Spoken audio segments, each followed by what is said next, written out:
मुगल साम्राज्य। नाम सुनते ही जहन में दौलत, शानो शौकत और ताकत की तस्वीरें आ जाती हैं। हम सोचते हैं रेशमी कपड़े और जवाहरात से लदे हुए शानदार बादशाह एक आलीशान सिंहासन पर राज करते हुए। लेकिन इस खानदान के चमकदार पहलू के पीछे छुपी है साजिशों, महत्वाकांक्षाओं और इंसानी ड्रामे की एक दुनिया। ये एक ऐसी दुनिया है जहां तलवारों की खनक के बीच शायरी खिलती है, जहां प्यार की कहानियां राजनीतिक उथल पुथल के बीच पनपती हैं।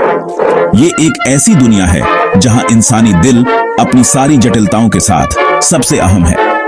मुगलों की कहानी सिर्फ राजाओं और फतह की दास्तान नहीं है, ये अनगिनत धागों से बुनी हुई एक कशीदाकारी है। शाही और आम दोनों तरह के असाधारण लोगों की कहानियां।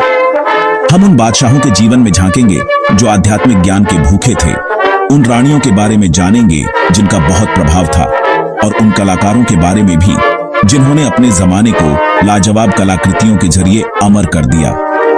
हम प्यार और बिछड़ने, विश्वासघात और माफी, साहस और निराशा की भूली हुई कहानियों को उजागर करेंगे। हमारा सफर हमें इतिहास की किताबों के घिसे पिटे रास्तों से आगे ले जाएगा।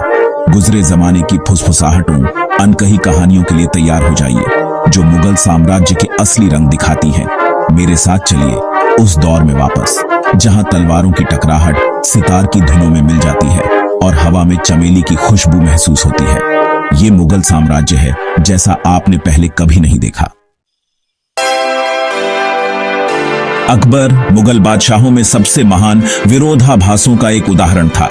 वो एक क्रूर विजेता था जिसने अपने साम्राज्य का विस्तार पूरे भारतीय उपमहाद्वीप में किया। फिर भी वो गहरे ज्ञान और आध्यात्मिक जिज्ञासा वाला इंसान भी था, जो लगातार ज्ञान और समझ की तलाश में रहता था। एक कहानी जो इस द्वंद्व को दर्शाती है वो है एक सूफी संत सलीम चिश्ती के साथ उसके रिश्ते की। अकबर वारिस के लिए बेताब फतेहपुर सीकरी में संत के साधारण घर गया, उनका आशीर्वाद लेने के लिए। सलीम चिश्ती, मैं आपके पास भारी मन से आया हूँ। मुझे अपने वंश को आगे बढ़ाने के लिए एक वारिस की तमन्ना है। क्या आप मुझे अपना आशीर्वाद देंगे? चिश्ती, जो अपनी पवित्रता और ज्ञान के लिए जाने जाते थे, ने बादशाह को एक नहीं बल्कि 3 बेटों का वादा किया। उनकी बात सच हुई। अकबर को 3 वारिस मिले, जिनमें से सबसे बड़े का नाम उन्होंने संत के सम्मान में सलीम रखा। इस मुलाकात का अकबर पर गहरा असर पड़ा। उसने आस्था की शक्ति और धार्मिक सहिष्णुता के महत्व को पहचाना। सबको पता चल जाए कि गैर मुस्लिमों पर लगने वाला जजिया टैक्स अब खत्म किया जाता है। हम सुलह-ए-कुल यानी सबको साथ लेकर चलने के उसूल को अपनाएंगे। अकबर का शासनकाल धार्मिक समन्वय का प्रतीक बन गया, जहां अलग अलग धर्मों के विद्वान और रहस्यवादी उनके दरबार में जोरदार बहस करते थे। उसकी कहानी हमें याद दिलाती है कि ताकत जब ज्ञान और करुणा के साथ इस्तेमाल की जाए तो एकता और समझ को बढ़ावा दे सकती है। वो बादशाह जो कभी सिर्फ जीत के सपने देखता था, उसे आध्यात्मिक ज्ञान की खोज और एक न्यायपूर्ण और समान समाज बनाने में सुकून और उद्देश्य मिला। ताजमहल प्यार का एक चमकदार स्मारक शाहजहां की अपनी प्यारी पत्नी मुमताज महल के प्रति समर्पण का प्रमाण है। लेकिन इस वास्तुशिल्प के चमत्कार की सतह के नीचे दिल टूटने, जुनून और इंसानी इच्छाओं के क्षणभंगुर स्वभाव की कहानी छिपी है। जहां ज्यादातर लोग मुमताज की मृत्यु और बादशाह के दूह की कहानी जानते हैं, वहीं कुछ ही लोग इसके निर्माण में हुए मानवीय नुकसान के बारे में जानते हैं। हजारों मजदूरों ने 2 दशकों से ज्यादा समय तक अथक परिश्रम किया। उनका पसीना और आंसू ताज के उत्तम संगमरमर को जोड़ने वाले गारे में मिल गए। उनमें से कई कुशल कारीगर थे जिन्हें दूर दूर से लाया गया था। बादशाह के सपने को साकार करने के लिए उनके हुनर की सीमाओं को परखा गया। किंवदंतियां कहती हैं कि इसके पूरा होने के बाद उनके हाथ काट दिए गए थे, ताकि कोई भी दूसरी इमारत इसकी खूबसूरती की बराबरी न कर सके। ताजमहल अपनी भव्यता में लुभावना होने के साथ साथ इसके निर्माण में दिए गए बलिदानों की भी याद दिलाता है। यह न केवल एक बादशाह और उसकी रानी की प्रेम कहानी को दर्शाता है, बल्कि अनगिनत गुमनाम लोगों की मेहनत और कलात्मकता को भी दर्शाता है। उनके प्रयास, जिन्हें अक्सर अनदेखा किया जाता है, हर मोड़ और मेहराब में अंकित हैं। उनकी कहानियां सदियों से फुसफुसा रही हैं। भाग 4, मयूर सिंहासन का श्राप, एक राजवंश का अशांत शासनकाल। मयूर सिंहासन मुगल शक्ति और वैभव का प्रतीक श्रापित माना जाता था। ऐसा लगता था कि कीमती रत्नों से सजाया गया और कहानियों से भरा यह शानदार सिंहासन जिसके पास भी रहा उसके लिए दुर्भाग्य लेकर आया। इतिहास में इस सिंहासन का सफर उतना ही अशांत रहा जितना कि खुद मुगल वंश का। शाहजहां जिसने ताजमहल बनवाया था उसने ही मयूर सिंहासन बनवाया था। यह उसके धन और शक्ति का प्रतीक बन गया, लेकिन यह उसके महत्वाकांक्षी बेटों के लिए एक निशाना भी बन गया। उनमें से सबसे क्रूर औरंगजेब ने अपने पिता को कैद कर लिया और सिंहासन पर कब्जा कर लिया, जिससे साम्राज्य संघर्ष और अस्थिरता के दौर में डूब गया। मयूर सिंहासन, जो कभी मुगल गौरव का प्रतीक था, राजवंश के आंतरिक कलह और अनियंत्रित महत्वाकांक्षा की विनाशकारी प्रकृति की याद दिलाता है। यह कई बार हाथ बदला, लूटा गया और बर्बाद हुआ। इसके प्रसिद्ध रत्न दुनिया भर में बिखर गए। सिंहासन का भाग्य उस साम्राज्य की तरह जिसे यह दर्शाता था, सत्ता के क्षणभंगुर स्वभाव और लालच के खतरों के बारे में एक चेतावनी के रूप में कार्य करता है। भाग 5, वैभव की कला, मुगल चित्रकला, संगीत और कविता। मुगल काल सिर्फ सैन्य विजय और राजनीतिक साजिशों के बारे में नहीं था। यह कला, संगीत और साहित्य का स्वर्ण युग था।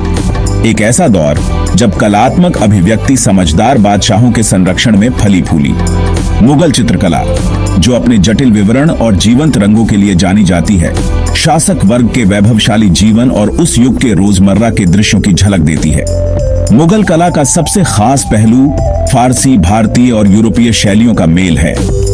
कलाकारों ने कुशलतापूर्वक इन प्रभावों को मिलाकर एक अनोखी कलात्मक भाषा बनाई जो मुगल दरबार के बहुसांस्कृतिक स्वभाव को दर्शाती है। लघु चित्र, जो अक्सर दरबारी दृश्यों, ऐतिहासिक घटनाओं या साहित्यिक कार्यों को दर्शाते हैं, अत्यधिक बेशकीमती संपत्ति थे जो साम्राज्य की कलात्मकता और परिष्कार को प्रदर्शित करते थे। मुगल दरबारी जीवन में संगीत ने भी एक केंद्रीय भूमिका निभाई। बादशाह अकबर संगीत का एक उत्साही संरक्षक था और कहा जाता है कि उसने अपने दरबार में संगीतकारों का एक विशाल समूह इकट्ठा किया था। सितार की भावपूर्ण धुनों से लेकर तबले की लयबद्ध थाप तक संगीत महलों और बगीचों में भर गया, जो उस युग की भव्यता के लिए एक संगीतमय पृष्ठभूमि प्रदान करता था। मुगल काल में कविता का भी विकास हुआ, जिसमें बाबर और जहांगीर जैसे बादशाह खुद कुशल कवि थे।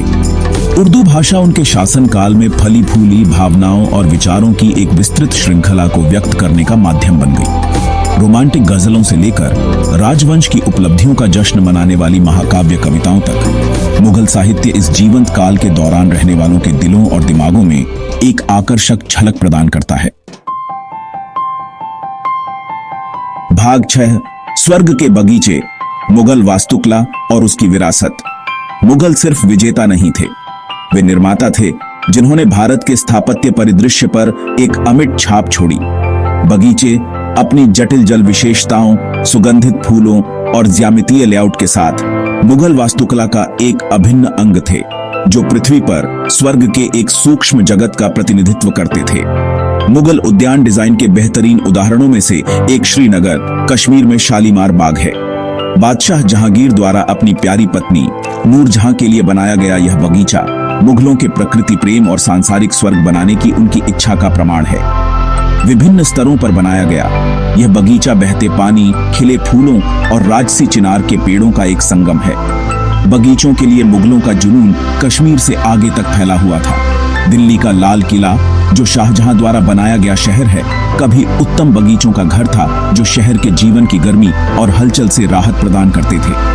ये बगीचे अपने सावधानी पूर्वक नियोजित रास्तों, छिपे हुए फव्वारों और फलदार पेड़ों के साथ चिंतन, मनोरंजन और शाही समारोहों के लिए जगह के रूप में कार्य करते थे। भारतीय वास्तुकला पर मुगल प्रभाव उसके महलों और मकबरों से कहीं आगे तक फैला हुआ है।